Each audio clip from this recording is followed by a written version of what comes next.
Okay. Hello, everybody, and welcome to another episode of Club Moffett Talks. I'm Joseph McNeely, and I'll be hosting today. I don't mean to interrupt, Joe, but I didn't see anything pop up on my side saying we're recording. I see I have a little check mark and a thing that says recording up here. We Okay. I should, mean, usually there's a little box that pops up on my end that yeah, says recording, and that didn't happen. So I it just didn't want to make happen. sure. Okay, well, I'm sorry to interrupt. We can no, start that's again. fine. We're just going to have this really interesting thing that's happening here, talking about whether or not we're You could recording. also edit it out, but that's all right. Oh, yeah, I could edit it out, but I'm not going to. Uh, This is live and happening. yeah, this is raw footage, right? So, Ryan, tell people who you are. I'm Ryan Samuelson. I'm the Associate University Librarian for Public Services. Okay. And Julie, will you just say your name and what department you're working from? Well, my name is Julie Still, and I'm the coordinator in the Office of Undergraduate Research. Okay. And we will be talking a lot more about you and your office and what you do, Great. just here in a little bit. We like to kind of ease into these episodes by talking about what we've been doing, what we've been reading, watching on TV, anything like that, aside from what we do at work. Um, Ryan, do you want to talk about what you've been up to lately? Well, you guys convinced me to buy a very expensive toy. You and all my friends got together and told me to buy a Japanese toy that I've had my eye on for about 2 years. So that's sitting in my office behind me right now. Um, I guess the only other thing I've been doing lately is the third season of Invincible came out this last month, and I've been catching up on that. Okay, okay. I had watched the previous seasons of Invincible and I enjoyed it. I had read some of the source material. I haven't watched any of the new episodes yet. If you finish out the source material, I think he has 12 years worth of Hmm. comics. I think it's 144. I really like the series because it's Robert Kirkman who can be very, very jaded and cynical. I mean, he's the Hmm. guy who wrote Walking Dead. But I really like the Invincible series because even though it has good aspects to it, it ends on such a positive note, which I thought was very refreshing for a superhero series nowadays. Yeah, that's nice to see. Did you have anything else going on? Not really. Not really. Sorry to Yeah. interrupt. No, that's fine. Uh, Julie, would you like to talk about anything you've been reading or watching? I don't do a lot of reading these days, but I do have a side hustle.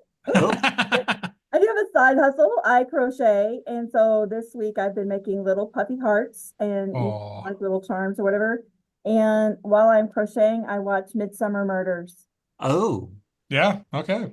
So, and I've probably seen the episodes that I watched this weekend 4 times already, but they're still entertaining.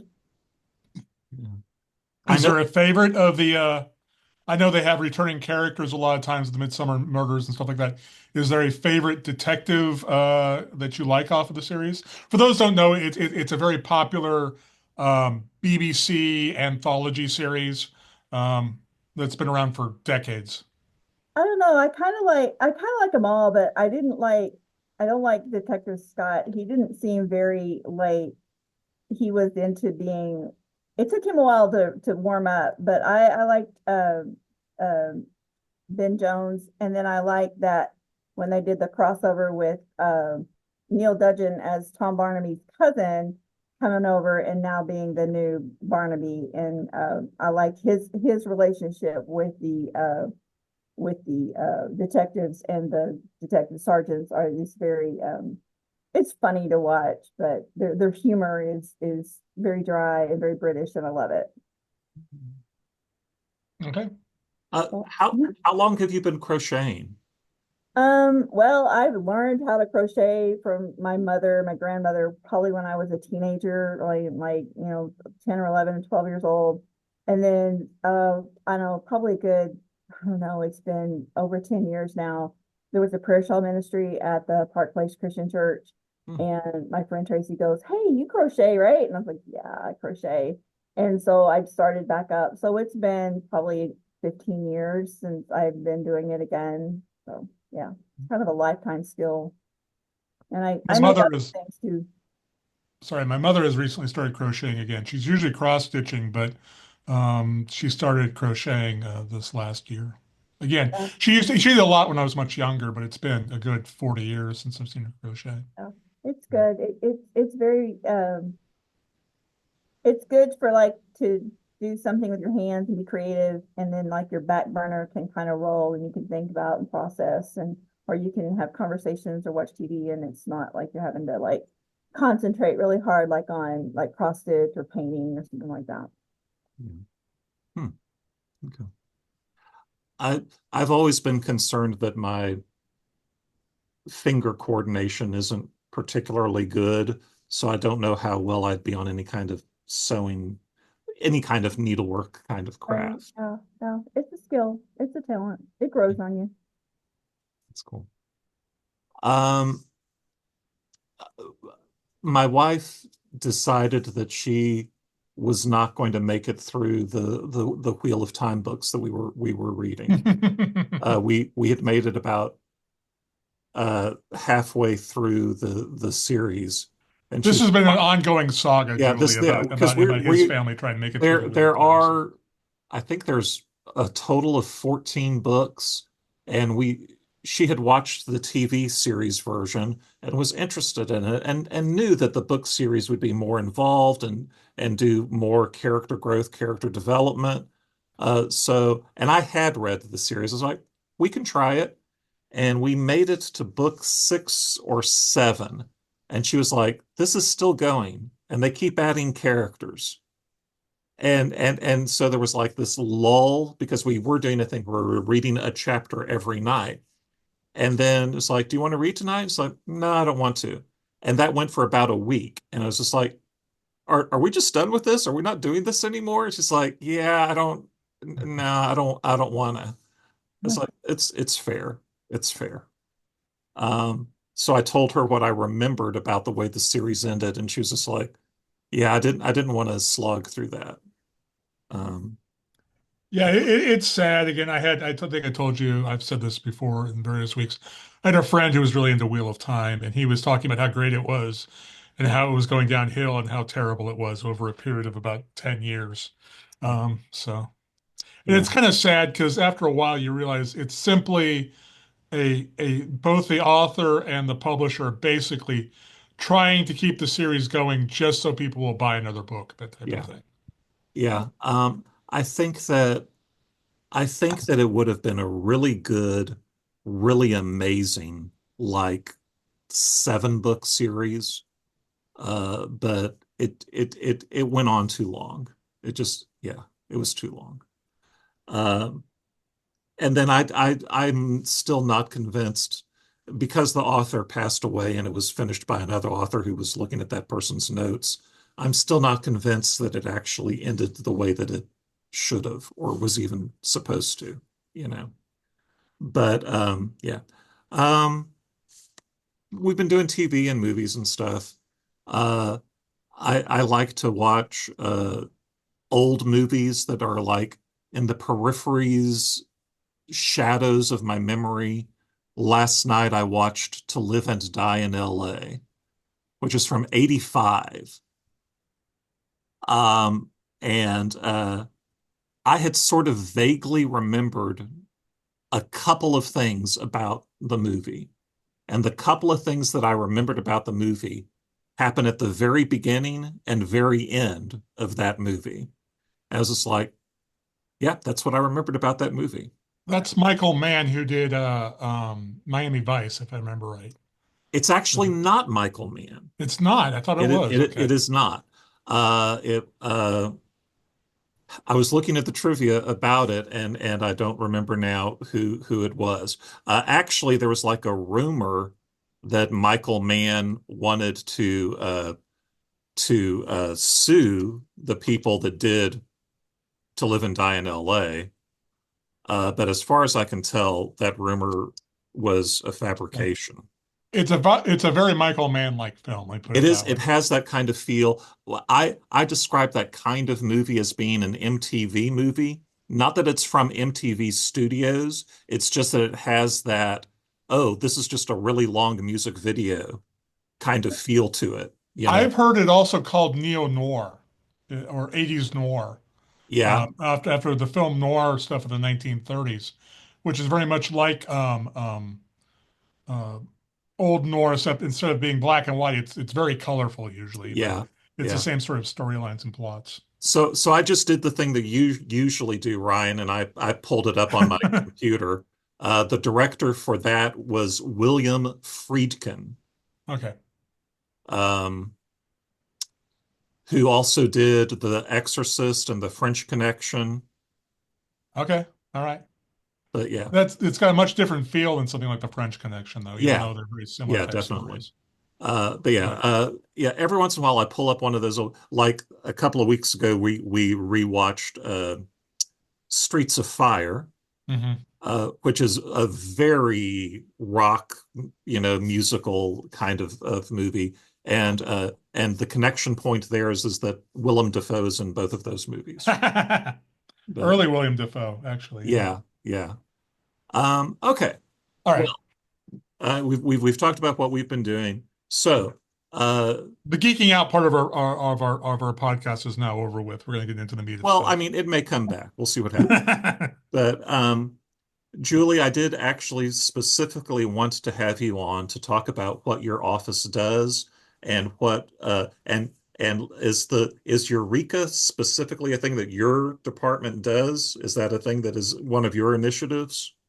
That does belong to us. We own it. It was created in 2013, and Eureka actually stands for hold on. Let me No, say I this right because I want to gotcha. Make sure you get it correct. it's an acronym. It stands for Enhancing Undergraduate Research Endeavors and Creative Activities, and it was started in 2013. So we've been going for a while. And it is undergraduate research where the student works with a faculty mentor. And in all disciplines, all colleges have been representative over the years. The students have a faculty mentor. They submit a proposal. It's reviewed. They're either accepted or declined for various reasons.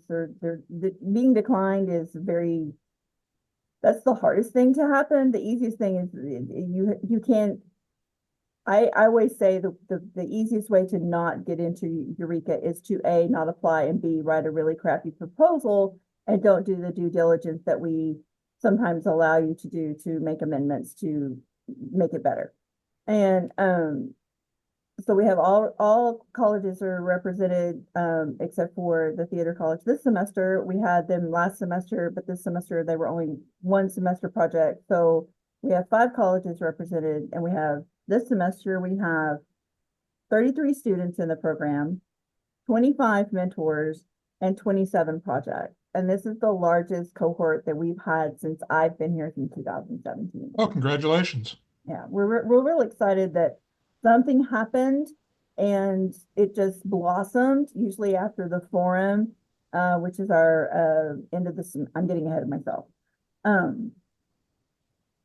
Usually after the fall forum, there's a kind of a influx of people that get interested in and say, hey, I want to do this, and then they create a project and apply. So that I hope that's what happens every semester. And it's a good problem to have too many students. We usually run about 20 to 23. So this is almost 1/4 more, 1/4 more than that. Yeah. Okay. Well, that's cool. What else do you want to know? Is Well, I'll mention the fact that the reason actually I'm the one who suggested we talk to you this month because we're looking for guests.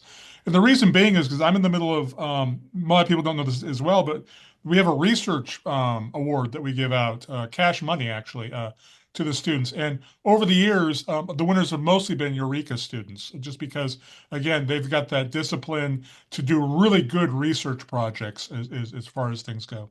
So I was just going to mention that fact as well to people out there, that besides, the fact that you get into Eureka, and you're able to put together a project and it really looks good on a resume and it really helps your scholarship.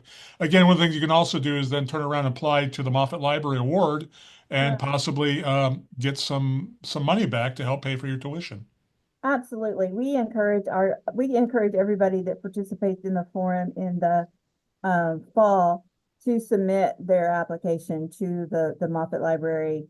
And we have had several students submit, and yes, I know several of our Eureka scholars over the years have won it. We have a lot of senior design students that have won it, which that's not Eureka, but that's still full year research. I think it used to be, didn't the competition used to be in May? And it, Yeah, well, the thing is, I guess I could talk a little bit about that. It used to be, what had happened was I had to pay for the money out of my own pocket, and then hopefully no. at some point I would be reimbursed by the university. Eventually, because of something that happened last year with a distance education student, it became really up in the air whether or not I was ever going to get paid back for my money. So I reached out to the provost, and now this year we're doing it through the award banquet, the award, the student award banquet. That way, I don't have to pay for the money. I don't have to pay for the rewards out of my own pocket, and then Mhm. hope I'm reimbursed. That's the reason it switched. So I went from something that was usually due in May to this year it was due in December because we Okay. need to have it ready and judged before the banquet Okay. in I believe March or April. I forget when the banquet is. April, end of April. April. I know my deadline is mid-March is when I have to get everything done on my point. But Okay. that's the reason why originally it was due in May, and then this year it was due in December because we had to shift so we could announce the winner at the awards banquet. Well, that makes sense. But yes, we always encourage our students to apply for that. And everybody that's in the forum, we want to participate in that. So if that's going to be an ongoing thing, then we definitely can promote that at our fall forum and signage and social media. We have social media for the office that we promote. We can promote anything and everything in there. So I want to talk about, since I've got the floor, I want to talk Okay. about a couple of things coming up. Okay. So we have a it's called Posters on the Go, and it's March the 20th, which is after spring break. I know that's a little ways ahead, but the students do a informal poster presentation of their research project, kind of like a midterm progress report. And it's really great for students to come and have other students come and see what's going on. And since we have such a big group this year, I think it would be important for others to see what is going on in the area of research. And that's at 4 o'clock here in the Clark Student Atrium on the 20th of March.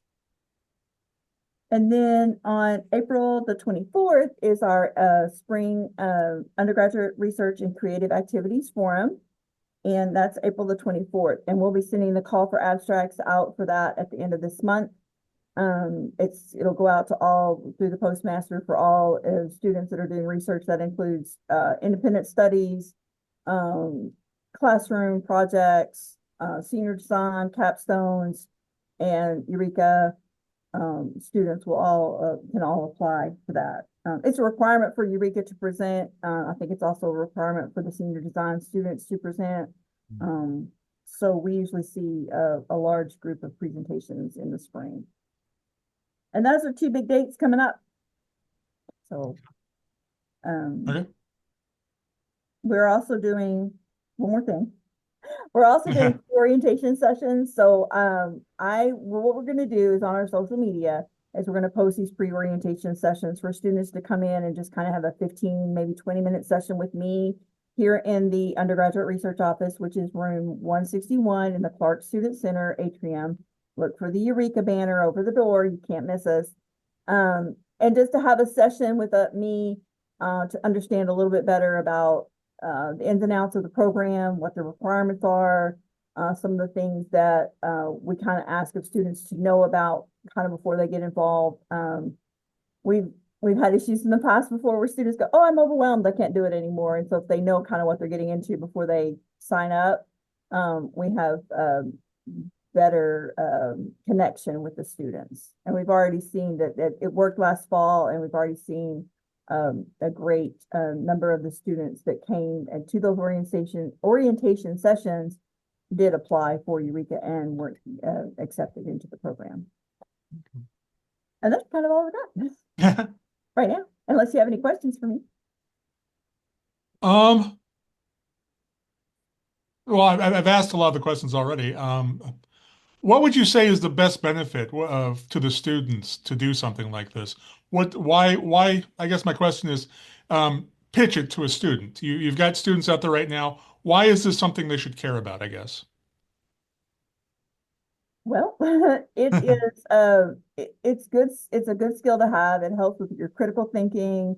It helps with interactions with teamwork, faculty mentor relationships, and student relationships, with faculty and mentor collaboration, intercollegiate or interdisciplinary collaborations. We've had a lot of those in the past where we've had different disciplines working together. It looks really good on the resume on your CV for graduate school or even for employment. And I'm going to brag about a specific student who he started in UGROW, which is the summer research program. And then he became involved in that. Then he had a Eureka project, and they kind of overlap sometimes. The Eureka application and the UGROW application they overlap a little bit, but he wanted to carry his UGROW project into Eureka. So he applied basically for both. And he was in the program for 4 years, and he now works for SpaceX. So there are some benefits to that.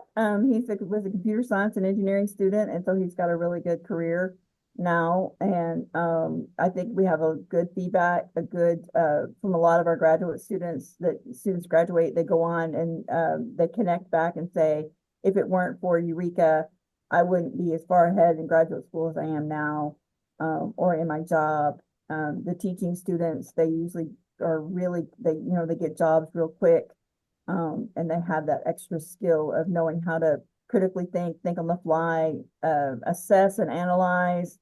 What's the other things they do? Problem solving. And I think it's a good benefit. I think everybody should.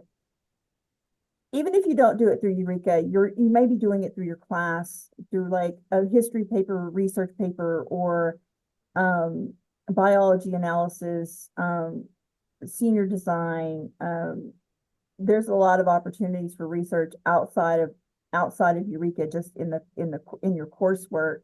And I think anybody that does it, it's a benefit to them as far as like expanding their skill set. Okay. And I'll say this as well. The sad truth is, because a lot of times the students aren't getting that research boost at the high school level, they show up here at college behind. And because of that, we're having to teach a lot of high school type level. We used to be high school type level skills in our freshman and sophomore and even our junior classes sometimes. And especially for someone like me who's been here at the library for 25 years, I've seen a decline in the number of research papers that are being required here at the university, unfortunately. So to have something like your program around to say, yes, no, big projects like this are still important. The idea of teaching someone beginning to end to go through a large project where they may have to do research, or they may have to do critical analysis, or they may have to do really in-depth scholarship is something I think we need more of. Let me just put it that way. Is what we need more of it. I agree. And the breadth and realm of the subject matter is kind of limitless. It's like something student comes in and says, I want to do a research project. It's like, well, what are you passionate about? What do you want to learn? What do you want to take a deeper dive into, and add to the core knowledge of your discipline?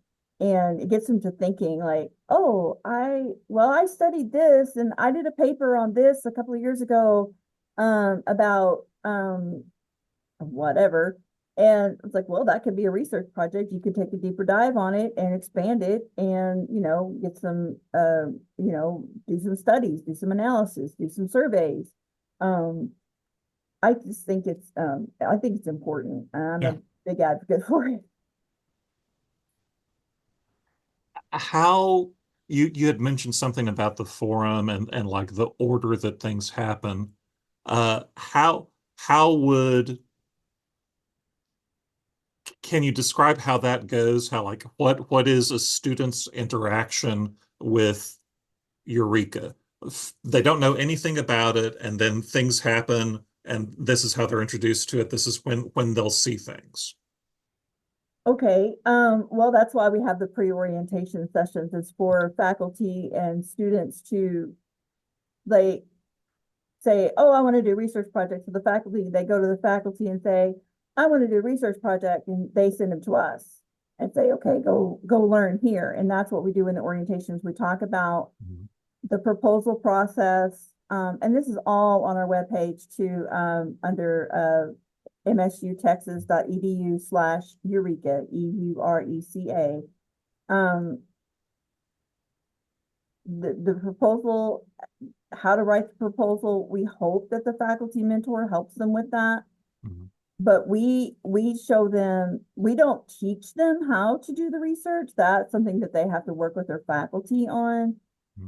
But we guide them through those processes of application, what your rights and how to do the policies and procedures of our office, like how to order materials and supplies, creating their budget for like what they need. Their faculty helps them with that. So we rely a lot on the faculty mentors to kind of guide them through the Eureka process.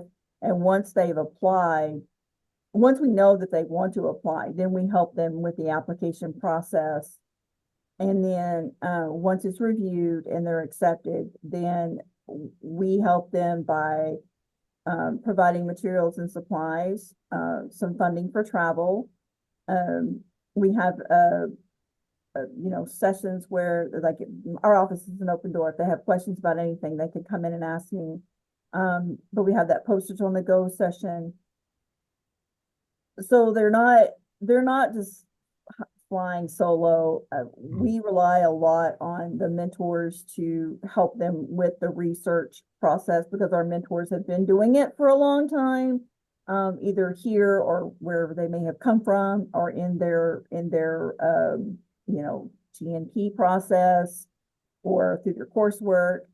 They have those research elements, and we found that the mentors that recruit the students have a good bond with those students, or they wouldn't recruit them and say, hey, I want to work with the student, or the student comes to me and says, I'm going to do a research project with Professor so-and-so, and we've discussed this. And it's like, okay, that's good. When they come to me and say, I don't know where to start, I tell them to start within their field of study, within their major, within the faculty that they've had already for coursework, to discuss that with them and say, have they done research in the past, or are they interested in doing research? We have a faculty finder list on our webpage where students can go and see what faculty have done research in their field. Oh, that's and it connects them to the directory of the faculty, so it has their research and publications lists on there and what they've worked on in the past, so they can see if it's something that they want to, someone that they want to work with. Okay. I think, did I answer your question? No, I think you did a great job of answering it. I mean, I think his question is, if someone's interested, what do they do to go about this? And I think you did a great job of answering that. They come to the undergraduate research office in Clark Student Center and talk to me, and we will have a sit down and chat. I'll show them all the ropes and all of the processes that they'll need to do. And I think maybe the hardest part for sometimes as the students is, I want to do research and I don't know where to start, or I don't know what I want to do it over. That's when I say, well, sometimes your faculty may be working on a research project where they need help. Yeah. Maybe they just need somebody to do some analysis and collect data for them. and they'll help you through the process, and it's a team effort. I But didn't even think about that aspect of it, but yeah, that's great as well yeah, because that helps our faculty do their research and stuff. right, right. We have faculty-led projects where it's the faculty's research project that they've maybe been working on for publication purposes. Hmm. And they need a student to kind of do some of the experiments, and because the teachers can't be in the lab all the time, but maybe the students have free time where they can go and be in a lab and do the work, Mhm. or go to the library and do the lit review, do the analysis, analyze the surveys and that kind of thing. And so it can be the faculty's generated project, or it can be the student's idea, and then they have to kind of pitch it to their faculty, um, excuse me, to get it running. Hmm. I know that you said that you've been with the program for a while, and you talked about that you remember fondly this one student who was with the program for a while and has gone on to other things.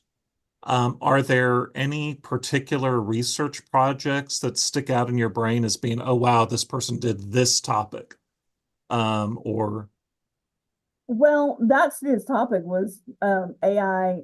It was drone and facial recognition and like search and rescue. So it was really kind of cool where the drones could do heat and heat sensory drone rescue, and they built a drone and they had software and everything.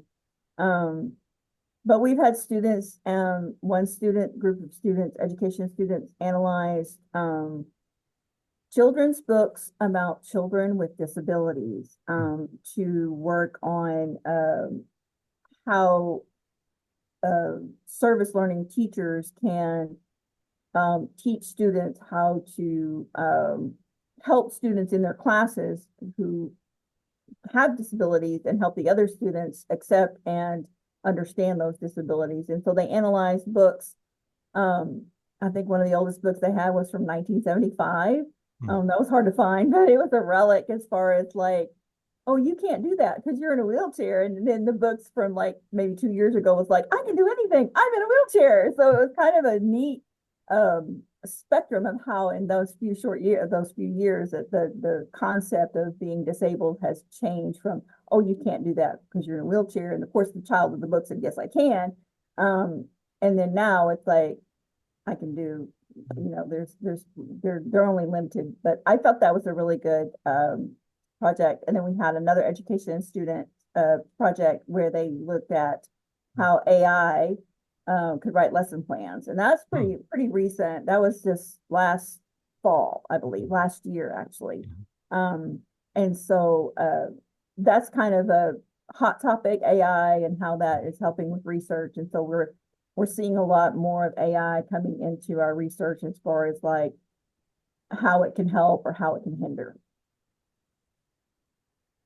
And that's just the last few that I can remember. yeah, yeah, no, That was great examples. There's only one of me and 30 of them a semester, so it's kind of hard to remember. Do you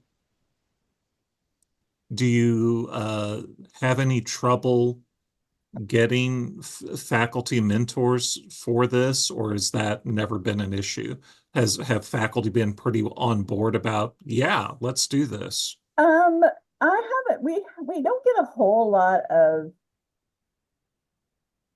digging in the heels, because usually the faculty are the ones that are pushing the student to do it. Like they're encouraging. I have no recollection of a faculty member going, no, I can't do it. Now we do have a caveat on our faculty finder that these are individuals that have been participating in or have participated in EURECA and or UGROW in a research element, either by being a mentor, helping us with evaluations and reviews in some way.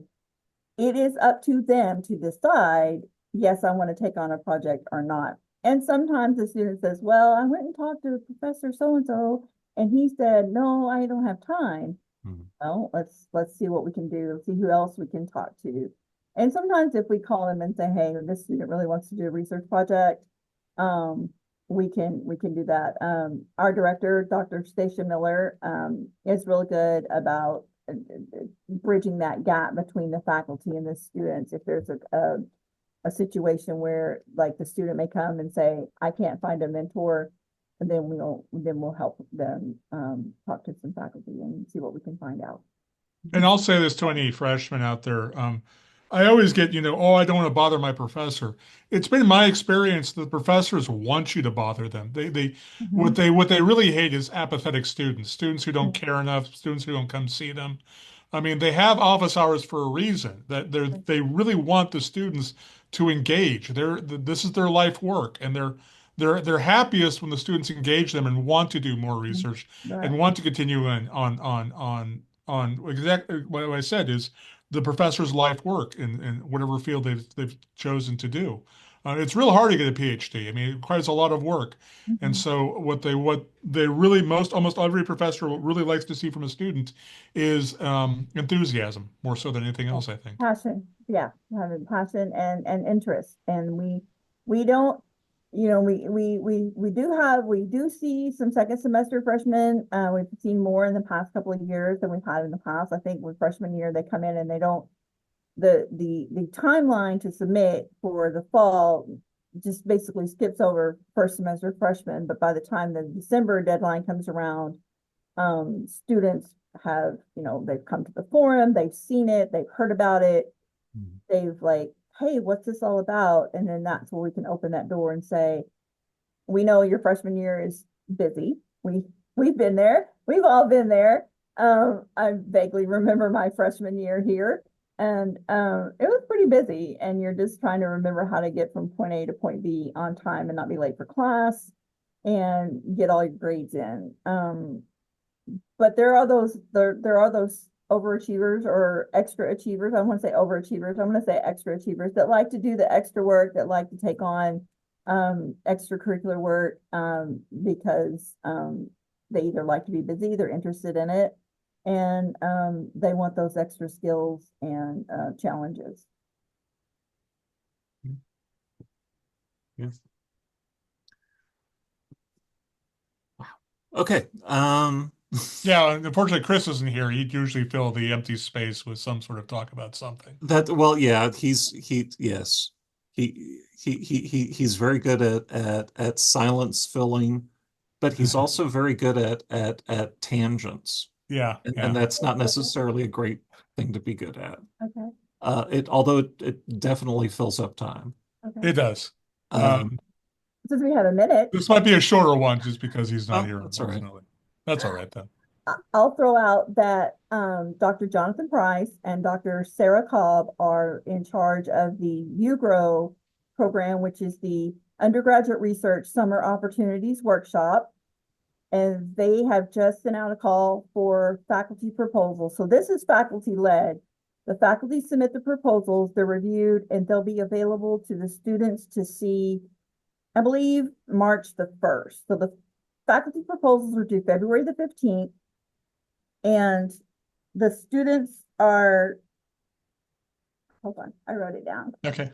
They'll be available on the UGROW website, which is msutexas.edu/UGROW, March the 1st. And then the students have until March the 21st to apply, and they'll be selected and notified by April the 7th. And that is the summer workshop. It is during summer session 1, so it's that 5 weeks.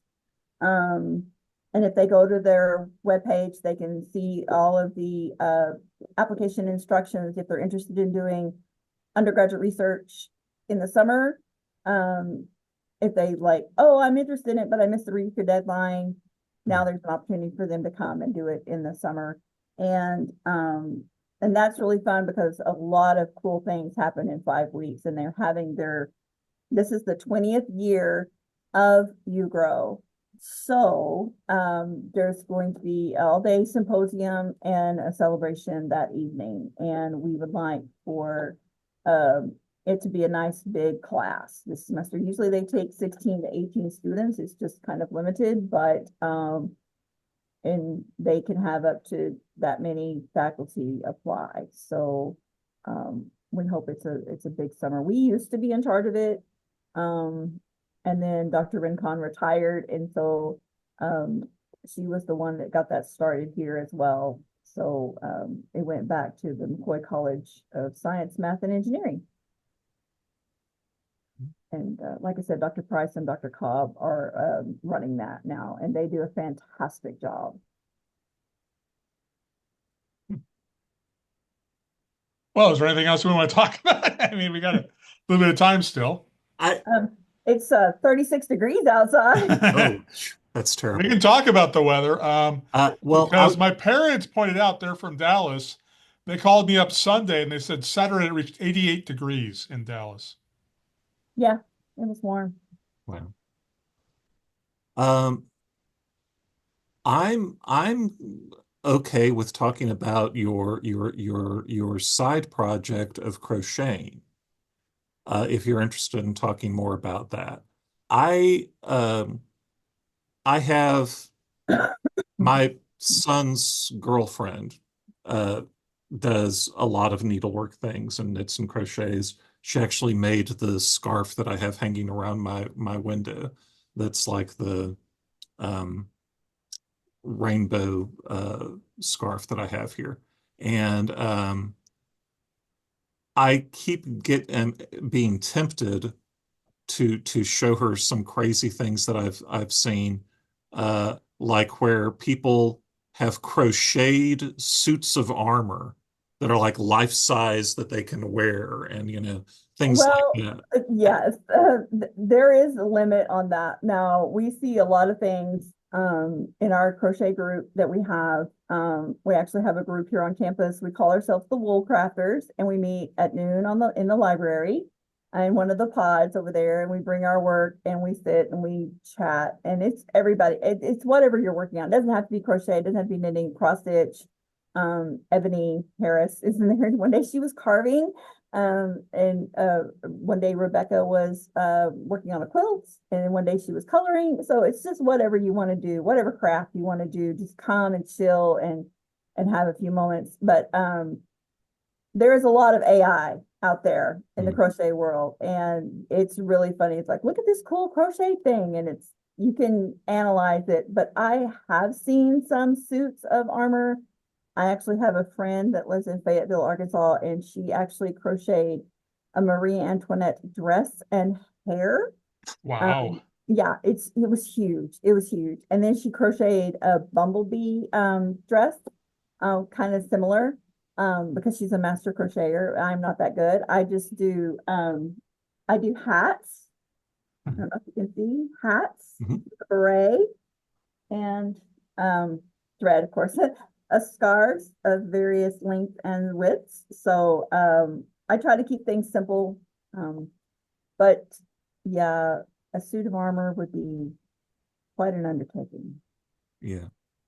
Yeah. But Well, and the reason why I joke about showing her something like that is because I had mentioned offhand that I wanted a rainbow scarf that was like 12 feet long. Is yeah, something that I mentioned offhand. And 2 weeks later, she presented it to me. And just, it's like, I had talked about it like in a year ago, like February or like February of yeah, last year. And I was talking about it because I thought it would be cool to wear as a Halloween costume. So I yeah. was thinking months down the line, Uh, oh, wouldn't this be cool? And and yeah, within 2 weeks, she just went, here you go. Magic, Yeah, just magic. yeah. It's magic. Yeah. And so And you're hoping for a suit of armor? Is that what you're saying? no, no, no, no, no. Not I'm really, really not. But it is that thing where she's like, "Oh, I'm just going to make that happen," Yeah, and there is a little bit of me that kind of wants to test the boundaries of that.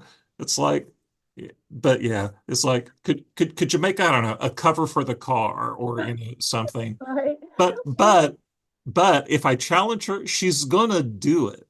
So it's actually one of those things about, you know, use your power carefully and wisely.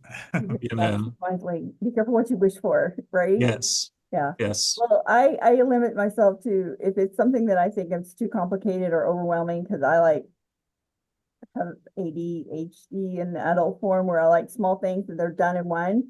And a suit of armor would be quite an undertaking, Yeah. especially for a tall person. Such a It big. would. Yeah. And I am a bit taller than average.